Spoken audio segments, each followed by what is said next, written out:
Sure, I don't think it was our best game. I don't think we came out and competed like we did yesterday. I think there was points of that game, like our penalty kill was great, but we weren't able to get pucks to the net like we were yesterday. And I think, credit to Duluth. They're a good team, and we knew they were going to come back today and battle back. And I just don't think we had the intensity that we did yesterday. So, again, I thought penalty kill was great.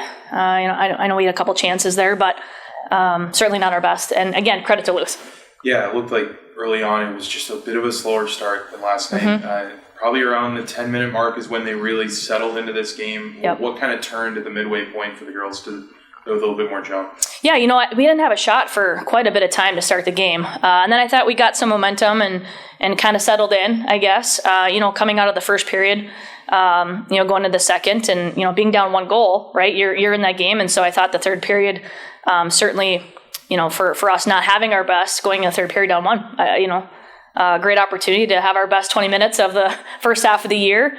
But the Duluth, again, they were able to get pucks in the net today. You said something last night that stuck out, but that's great teams know how to close out games. Mm-hmm. What goes into that, and what makes Duluth a great team in that area?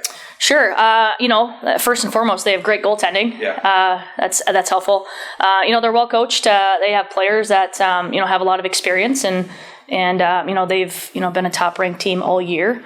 They've been a top team in our league, and so they have a lot of veteran players on their team that are able to kind of carry that. You mentioned the penalty kill, and I think it's an obvious strength for this group. Mm-hmm. It's hovering around 85% now for the season. Yeah. What's going right on those units to have success in those areas? Yeah, I think just structurally in their systems and how we're playing it. I think scouting teams and their tendencies and making sure that we know what to expect. And then our players out there, executing, and obviously good goaltending too is a huge piece of that.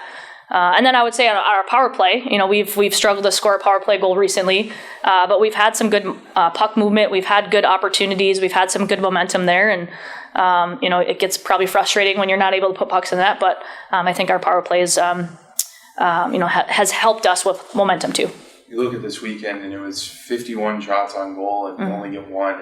And I think maybe in years past or in weekends before, you'd say, well, 51 shots, how many were high-quality, grade A scoring chances? And that wasn't the case this weekend. There were plenty that just couldn't go, almost unlucky, it felt at times. Yes. Is that can that be motivating at all? It's like, it didn't go our way this weekend, but sure, maybe when we come back, if it's that same level of intensity and focus and just pointedness on offense, that it will start to turn. Yeah, absolutely. I think that's a growth area for us, and that's actually one of our goals that we have, and how many shots and average we want to have this season. And so getting pucks on net is an area of, we talk about our controllables, right? And that's a huge area. So, getting that many shots on net is great. I think the next step of that is, especially today, being really intentional about taking away goalies' eyes and getting to that net front and getting there. And especially with a good goaltender, you have to be willing to go to that blue paint and take eyes and look for those gritty rebounds, right? So I think that's a growth area for us, and getting shots on net. And I think that next step as we go into the second half is, how do you finish around that net?